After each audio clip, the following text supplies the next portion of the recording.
Comment gérer une équipe à distance? Alors c'est souvent la question qu'on se pose, notamment quand on prend ses premiers prestataires ou ses premiers salariés, peu importe.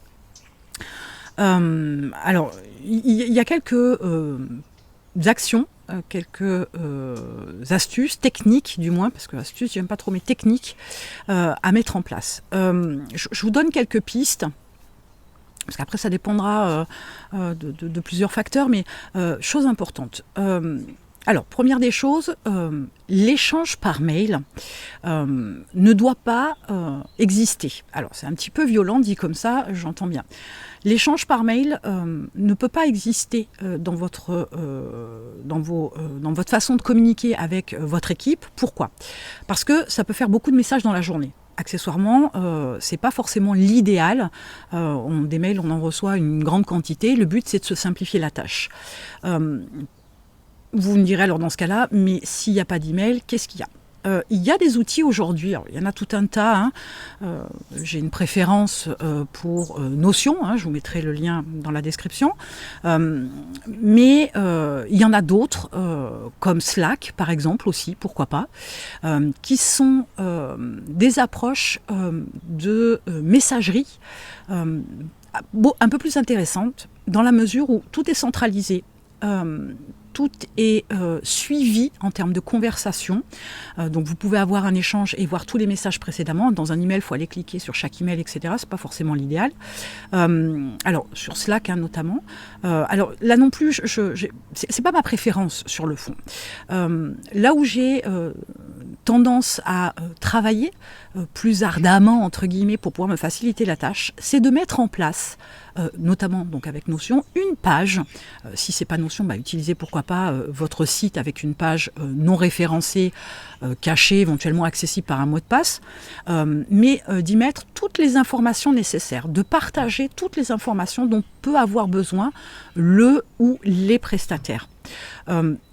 Que ce soit, je sais pas moi, votre persona, que ce soit les accès à une plateforme, que ce soit un workflow, que ce soit des documents, etc. Mettez à un endroit bien précis, centralisez toutes les informations, qui fait que votre prestataire, au lieu d'avoir tout un tas d'échanges d'emails, tout un tas de conversations téléphoniques, tout un tas de textos, pourquoi pas, tout un tas de messages sur je sais pas moi, WhatsApp ou Slack ou peu importe, en lui donnant accès à cette page-là, il a toutes les informations. Alors, cette approche-là est assez intéressante aussi. Pourquoi ? Parce qu'elle permet aussi de vous rendre compte de l'autonomie de votre prestataire. C'est pas complètement anodin, prestataire ou salarié, on est d'accord.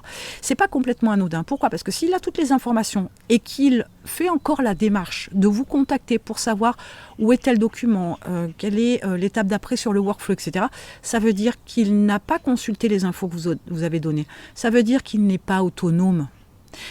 Ça veut dire qu'il n'est pas sur une démarche de réflexion pour pouvoir avancer avec les informations qu'il a. Alors oui, vous avez peut-être oublié quelque chose. Dans ce cas-là, ok.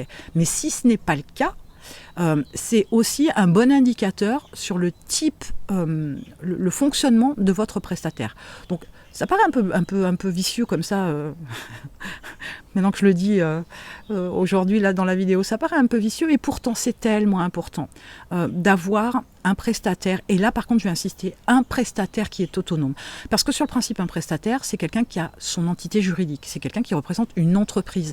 S'il n'a pas cette autonomie-là, il est censé être un professionnel. S'il n'a pas cette autonomie-là, ça veut dire que quelque part vous avez fait un mauvais recrutement, ou que vous avez mis l'accent sur des particularités, peut-être que ses compétences, et pas cette faculté d'autonomie. Et peut-être que là, il y a erreur dans le recrutement. Donc, c'est toujours très intéressant de pouvoir voir sous cette approche-là les choses. Ensuite, une technique importante, c'est de pouvoir faire un point régulièrement. Un point régulièrement, une fois de plus, c'est pas toutes les semaines. Je suis pas assez... je fais pas partie de cette école-là avec un suivi toutes les semaines. Si vous donnez une feuille de route pour le mois à venir, ou pour les 2 mois à venir, ou pour les 3 mois à venir, ce qui est encore mieux, dans ce cas-là, un point mensuel suffit largement. Rien ne vous empêche de leur demander des remontées d'informations toutes les semaines pour voir l'évolution. Rien ne vous empêche une fois de plus d'utiliser des outils où ils vont pouvoir checker ce qui a été fait, ce qui n'a pas été fait, etc. Ça va être daté, ça va être documenté éventuellement. C'est ce qui va vous permettre d'avoir un visuel et de ne pas constamment appeler ou envoyer un message, etc. à ces personnes-là pour savoir où elles en sont. Ne les surchargez pas en administratif, ça n'a pas de sens. Mais par contre, voilà, d'avoir ce type d'approche-là va vous permettre d'avoir un suivi d'une équipe à distance et de ne pas passer trop de temps à avoir à gérer ces éléments-là. Parce qu'il faut comprendre que ce n'est pas une gestion au quotidien quand on a une équipe. Si vous faites ça, c'est que vous les prenez par la main. Et ça, c'est une mauvaise démarche dans la mesure où si vous faites ça, c'est que soit vous avez du mal à déléguer, soit vous n'avez pas établi de feuille de route, soit vous avez mal recruté, très, très clairement. Entendons-nous bien, une fois de plus, ce n'est jamais leur faute si il y a un mode de fonctionnement qui n'est pas bon, etc. C'est vous qui, en amont, n'avez pas fait les choses, n'avez pas dit les choses, n'avez pas procuré la documentation, vous avez mal recruté, etc. Ne vous flagellez pas, c'est pas l'idée, mais comprenez qu'à un moment donné, votre approche, c'est celle qui va donner le tempo, la tendance. Vous êtes là pour gérer une équipe. Vous n'êtes pas là pour prendre par la main les personnes. Vous n'êtes pas là pour surveiller leur travail, etc.